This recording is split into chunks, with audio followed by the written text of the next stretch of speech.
It is dinner in the Perez household, and as usual, I want something yummy.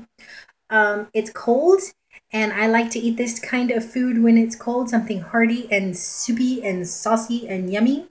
And I was inspired to make this while out on a trip at my 99 cent only, where I found this awesome spicy mayonnaise, which put me in the mood for mussels. And I happened to have frozen seal packed um, mussels in my freezer, and I'm gonna put them together in some pasta. Something, it's not too quick, but it's not hard either. If you guys like pasta and seafood, then this will be good for you guys if y'all wanna watch and copy. But I'm gonna show you guys what we need and what we gotta do and walk you through it. So hold on a sec. Okay guys, here's the stuff we're gonna need for this quick and hearty yummy dish. We need a little bit of oil. You can use olive oil if you'd like, but I prefer Crisco. We're going to use the spicy mayo that I found at the 99 cent only. If you don't have this on hand, you can use red chilies. These exactly, actually. Red chilies, and I use sour cream. But because I found this, I'm omitting those two ingredients. You need some pasta of your choice. I usually make this with linguine, but I am linguini'd out because we just had it not too long ago. So I have made some penne. It's actually left over from a meal a few days ago that I'm going to dunk in boiling water and defrost. We need some onion. We need some garlic. I prefer to use fresh garlic, but I forgot to buy it. So I'm going to use the chopped garlic that I picked up at the Dollar Tree, tomato sauce, and a can of diced tomatoes. If you want to omit the spicy mustard and you don't want to use the chili sour cream combo, you can use a can of Rotel, which gives a nice spice. But in this case, this is what I usually use along with the chili and sour cream. Some ham. I like the Black Forest. We're going to chop this up a little bit just for flavor. And your mussels. This is a 2-pound bag of freezer sealed frozen mussels. I love these things. I could live off of the ocean, guys. I kid you not, which is ironic because I'm terrified of open water, but I like the food that's in it. So this is what you're going to need. And I have my big pot boiling because what you're going to do is drop the packs of mussels in there for a few minutes until they heat through. These are cooked all the way through. You can buy the fresh ones, but that's kind of hit or miss because some may open, some may not. So if I buy the ones that are already frozen and cooked, then it's good to go. You may have one that doesn't open all the way once you recook them, but more than likely they're all going to open. So hold on a second and we'll get to cooking. Okay guys, what I've done so far is I got 4 of these little rounds, and then I placed them on top of one another and I rolled them up and then sliced across them and made little ribbons. So I have that, and then I have some onion ready. I've opened the tomato sauce in the cans. I'm going to use the tomato sauce undrained. I don't want a thick sauce, but I definitely want something that's going to drain, that's going to like pour over the noodles. So let's get our oil, should be hot. Let's test it.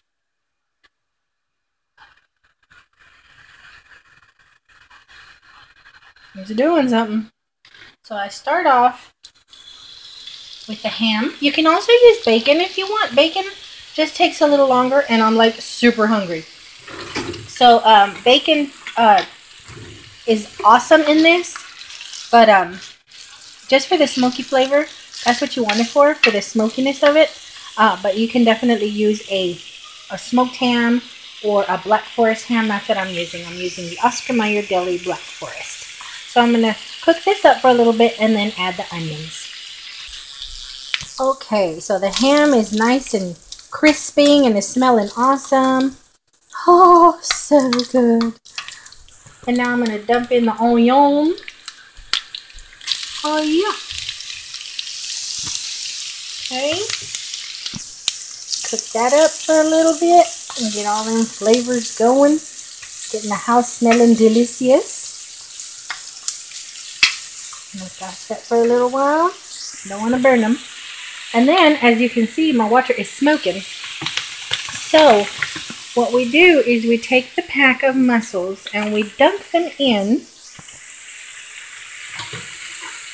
And they're supposed to set in, oh my goodness, I steamed y'all.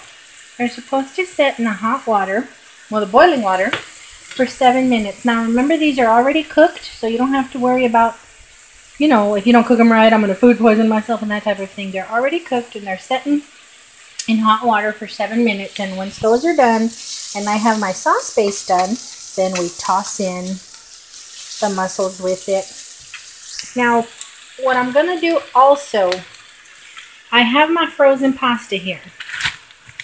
Now, these bags are safe to dunk in hot water. Now, it probably won't stay down there, so I'm going to have to manipulate it some. But I'm going to go ahead and do my pasta along with the mussels. So now, I'm going to add a tablespoon or less, oops, I'm making a mess, or less of garlic. Garlic really just depends on your taste, how much you like it. You don't want to burn it because y'all know burnt garlic tastes nasty. You stir that up and let those flavors get in there, all yummy for a while.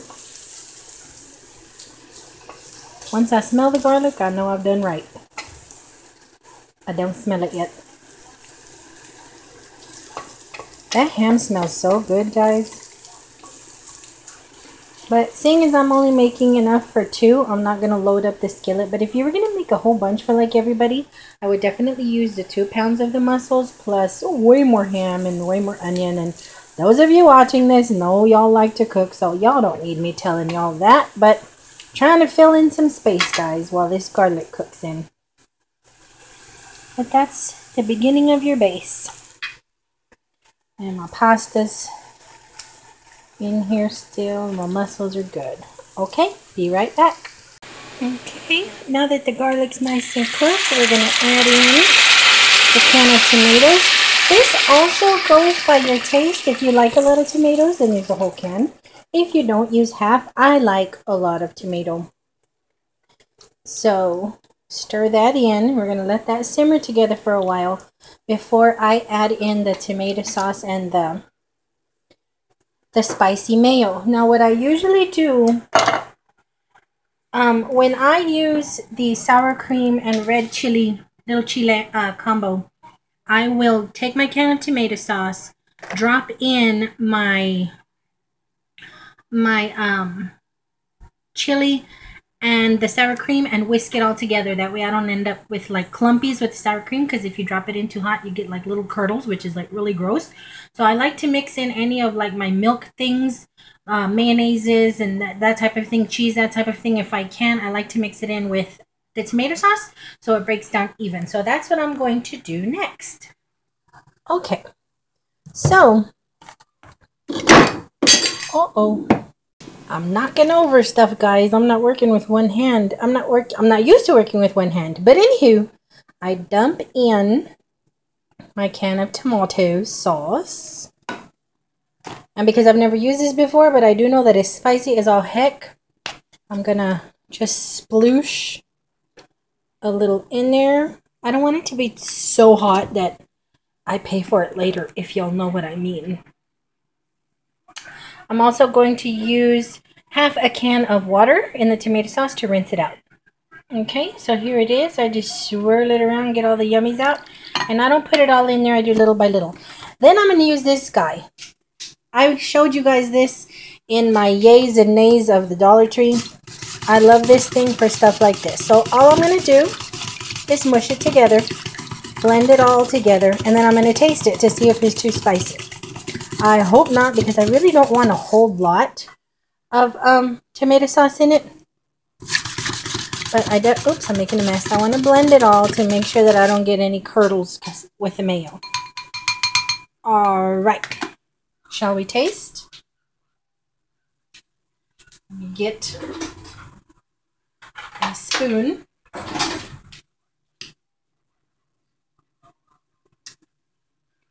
Oh, that is so good.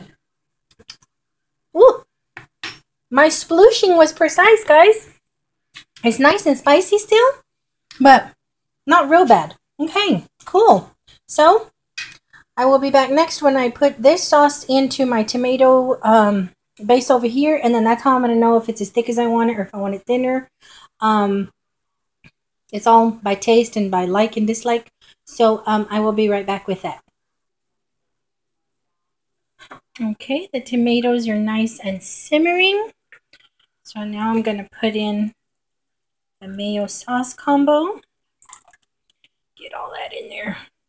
You guys, y'all got to really love tomato-based things to enjoy the way I cook, because I'm a tomato freak, and I don't realize that until I sit to cook.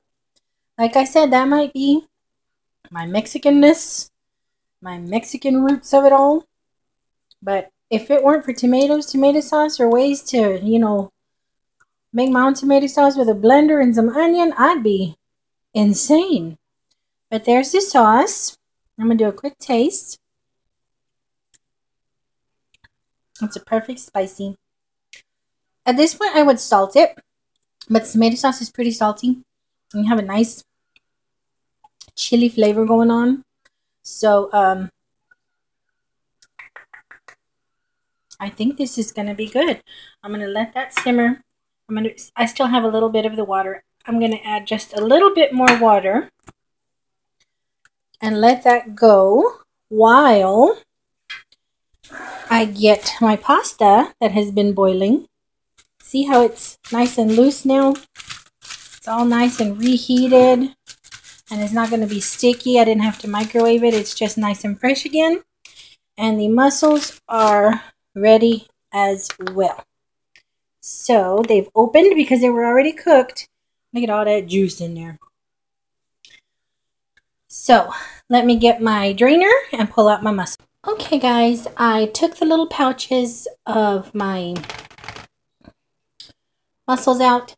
As you can tell, there are a lot of broken shells in this type of thing. Be very, very careful about this, because that can cause all kinds of mess up in your mouth. These are the ones that we have left that are good, that are open. And in here, I just want to show you an example of some be careful with broken mussel shells. Of course, you toss those. These did not open. Never eat one that is not all the way open ever, because that means they were dead when they were picked, and they ain't been doing nothing but being deader in there. You don't want to eat anything dead. This one, it looked like it was going to crack open, and you can tell yourself maybe in a few minutes it would have opened. Don't take the chance. This one also, it opened. The mussel is in there. It's cooked, it's plump, it's red, it does not smell bad. I may keep that one, I'm not sure. But here's another one that is partially open. I'm a little iffy on these. If in doubt, throw it out. That's all I'm going to say. Okay, so here's our sauce. It's nice and simmery. It's actually a little too dry for my taste. So I'm going to put in the rest of the water. And all that's left to do now is toss in our pasta. Sorry, guys. Toss in our pasta. Trying to figure how I can do this with one hand without making a huge mess. Goodness gracious, hold on. Okay, we toss in our pasta, depending on how much you want. Also depends on your sauce, because you need some sauce to drizzle over and drape over. You can do this separately if you'd like, but I like it all mixed up, because I like the pasta to take in the flavor of the sauce. So that looks pretty okay. I have a few little bits left, but no, I think I'm going to leave that there. And then we carefully put in our mussels. You want to be careful, because if the shell didn't break while cooking, it could break in here. So you just nestle it in there. Nice and careful. You don't want to break any shells. You don't want to have to go to the emergency room. And you let simmer for 5 minutes. And that's just to get it all infused and all yummy. And that is a quick, did it seem quick? Because I swear, I was having all kinds of bloopers going on in this kitchen. Anywho, that is your pasta with mussels that's going to be served for dinner tonight. Thanks for watching, you guys. If y'all want to try it, give it a try. If y'all have other little additions for it, or you make your own version, let me know, honeys, because I love me some seafood, and I will try it any kind of way. Thanks for watching. Bye.